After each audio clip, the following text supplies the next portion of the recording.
সোজা কথা, বিসিবি শুধু এনামুল হক বিজয় না, যে 9 জনের উপর নিষেধাজ্ঞা দিছে তাদের সবার সাথে অন্যায় করতেছে।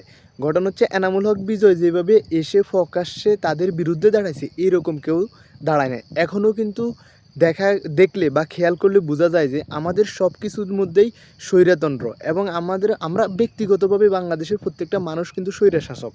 আপনি হিসাবটা মিলিয়ে নেবেন, আপনার দেখে নিন। আপনি যখন কারোর সাথে পার্সোনালি কোনো দ্বন্দ্বে জমবেন বা দ্বন্দ্বে আটকাবেন, তখন আপনি বুঝতে পারবেন যে বাংলাদেশের প্রত্যেকটা মানুষের এই সমস্যাটা আছে। ঘটনা হচ্ছে, দেখেন, এনামুল হক বিজয়ের যে বিষয়টা, সে কিন্তু অপরাধী না। এখনও তারা বলতেছে সে অপরাধী না, অথচ সে খেলতে পারবে না।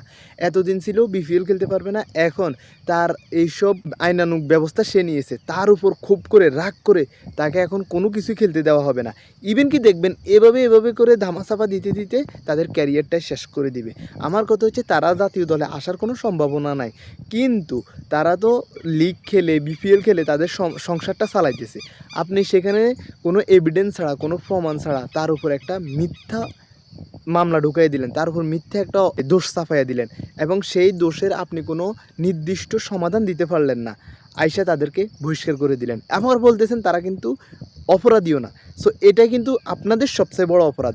সো এই যে স্বৈরতন্ত্র, মানে আপনার নিজের ব্রেনের ভিতর যে সে এখন আমাদের বিরুদ্ধে কেন গেছে, তাকে এখন কোথাও খেলতে দিব না, এটা থেকে বেরিয়ে আসতে হবে। এই ইগুনেস আমাদের একনায়কতন্ত্র, আমাদের ক্ষমতা পাওয়ার, সেটাকে কিন্তু কমিয়ে দেয় এবং আমাদেরকে ধ্বংসের কাছে নিয়ে যায়। ধন্যবাদ।